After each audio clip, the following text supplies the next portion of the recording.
The Valerian queen's mandibles clicked softly, the sound her species made when they were pleased. Queen Thessaly sat at the center of the great circular table inside the Galactic Summit Hotel. The room glowed with golden light from floating chandeliers. Diplomats from 9 different species filled the seats around her. Tonight was supposed to be a historic night. If the negotiations went well, the Valerian Empire and humanity would sign a peace alliance worth trillions of credits. But very few people in the room understood how fragile that peace really was. One of the few who did was a young human waiter named Marcus Chen. Marcus stood quietly beside the table, holding a polished silver water pitcher. He was only 26 years old. A simple hotel server.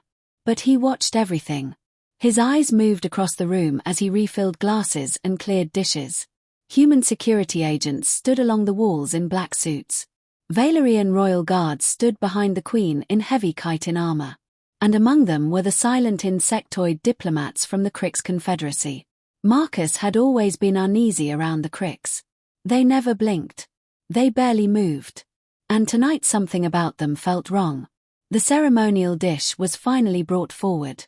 The head chef, Korvox, personally carried it to the queen. Korvox was famous across 3 star systems. His hands were always steady. Tonight, they were shaking. Marcus noticed immediately. That wasn't normal. Korvox had served tyrants, emperors, and warlords before. His hands had never trembled.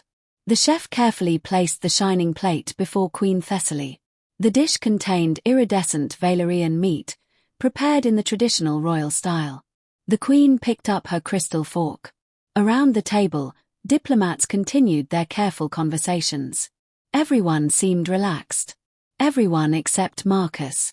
He walked toward the kitchen door to refill another pitcher.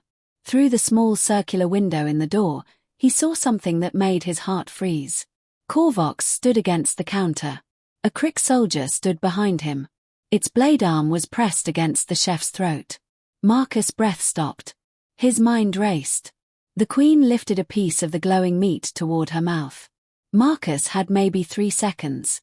Maybe less. If the queen died here, on Earth, it would not be seen as an accident. The Valorians would blame humanity. And the alliance would collapse. Marcus knew exactly what that meant. War. He had grown up during the border conflicts. He remembered the refugee camps. He remembered the day his mother died during an orbital bombing. He had taken this job at the hotel because he wanted to be close to diplomacy. He wanted to help prevent another war. Now that responsibility had suddenly fallen on him. He looked around the room. 6 Crix escorts stood quietly among the other guards. If he shouted a warning, they would kill him instantly. And even if he managed to speak, the queen would already be poisoned. Marcus realized something terrible. He was the only person who knew. And he was only 3 feet away from the queen's plate. The fork moved closer to her mouth. Marcus stepped forward. "Your Majesty, allow me to refill your water." No one thought anything of it. He lifted the heavy pitcher and swung it. The metal slammed into the plate with all the strength in his body. The porcelain dish exploded. Food scattered across the tablecloth. Water splashed across the diplomats. Guards instantly drew their weapons. The room erupted in chaos. One of the Crix pointed its blade arm at Marcus. "The human has attacked the queen." Marcus dropped to his knees immediately. "The food is poisoned," he shouted. "Check the kitchen. One of them is holding the chef hostage." The entire room froze. For one long second, nobody moved. Queen Thessaly slowly raised one of her 4 arms. Her mandibles clicked sharply. "Hold." Her translator echoed the command in multiple languages. The guards hesitated. The queen turned her massive compound eyes toward Marcus. "This servant did not strike me," she said calmly. "He struck my meal." The Crix diplomat stepped forward quickly. "Your Majesty, this human is clearly attempting a distraction." "Explain," the queen interrupted. Her voice dropped to a deep tone that vibrated through the room. Marcus swallowed. "The chef's hands were shaking," he said. "They never shake. I looked through the kitchen window. One of the Crix had a blade to his throat." The Crix leader laughed harshly. A ridiculous accusation from a frightened servant. The kitchen door suddenly burst open. Chef Korvok stumbled into the room. Blood ran down his neck. Behind him, a dead Crick soldier collapsed onto the floor. A meat thermometer was buried deep in its eye. 3 months later, Marcus Chen stood inside the Valerian royal palace. He still couldn't believe it. The former hotel waiter now wore a formal diplomatic uniform. He had been invited as an honored guest to witness the signing of the Valerian-Human Alliance. Across the galaxy, billions watched the ceremony. News channels called Marcus the waiter who saved the Queen. But Marcus knew the truth. The poisoning had only been the beginning. After the attack, interrogators questioned the captured Crick soldiers. At first they refused to speak. But eventually the truth came out. The Cricks had planned far more than an assassination. They had intended to start a war between humanity and the Valorians. And they had help. Someone inside the Alliance was secretly supporting them. A traitor. Queen Thessaly herself had summoned Marcus 2 weeks after the attack. She met him in a quiet royal garden. "You saw what others did not," she told him. "Your instincts may help uncover the truth." Marcus had no spy training. No combat skills. But the Queen trusted his judgment. So he agreed to help.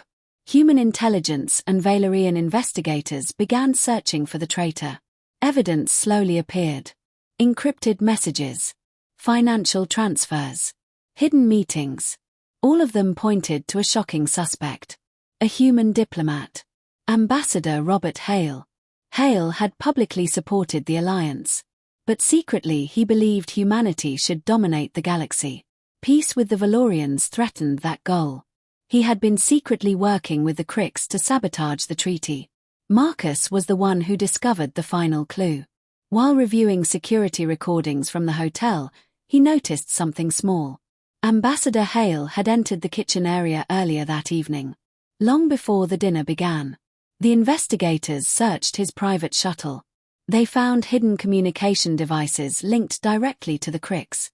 The betrayal was confirmed. But Hale was still free. And he had already made his final move. During the Alliance ceremony, he planned to assassinate Queen Thessaly himself. Marcus learned this only hours before the ceremony. Security forces rushed to locate Hale. But the palace was enormous. Thousands of guests filled the halls. Finding one man in that crowd seemed impossible. Marcus stood beside the Queen during the ceremony rehearsal. "You may leave if you fear danger," the Queen told him. Marcus shook his head. "No, Your Majesty. I helped stop this once. I want to see it finished." The ceremony began. The great hall filled with diplomats, soldiers, and journalists. The treaty documents floated above the central platform. Queen Thessaly and the human president stepped forward to sign. Marcus stood among the honored guests. His eyes scanned the crowd. Something felt wrong again. The same instinct he felt during the dinner. Then he saw him. Ambassador Hale stood near a balcony above the ceremony floor. His hand moved inside his coat. Marcus ran. People shouted in surprise as he pushed through the crowd. Hale pulled out a small energy pistol. He aimed directly at the Queen. Marcus jumped forward. The shot fired. Marcus tackled Hale just as the weapon discharged. The blast struck the balcony railing instead of the Queen. Security agents swarmed the area instantly. Hale struggled violently. "You fools," he shouted. "Humanity should rule this galaxy." 2 agents forced him to the ground and restrained him. The hall slowly grew quiet again. Marcus looked down at his shaking hands. Queen Thessaly approached him once more. "You have saved my life, twice now." Marcus smiled nervously. "Hopefully that's the last time." The Queen's mandibles clicked in amusement. "Perhaps." She turned toward the gathered crowd. "Let this moment be remembered. A human citizen protected the peace of 2 civilizations." She lifted the treaty document. "And today that peace becomes permanent." The alliance was signed. Across the galaxy, celebrations erupted. Human and Valerian worlds began a new era of cooperation. And Marcus Chen, the former waiter, returned home to Earth. But he was no longer just a server. He became a symbol of human courage. Schools taught his story. Diplomats referenced his actions during peace negotiations. And every year, on the anniversary of the alliance signing, Queen Thessaly sent Marcus a personal message. 3 simple words. The Empire remembers. Because sometimes, the fate of galaxies does not rest in the hands of generals or kings. Sometimes it rests in the hands of a single human who refuses to stay silent. And that is why humanity became known across the stars for something no empire could match. Not their strength, not their weapons, but their willingness to stand up when it matters most.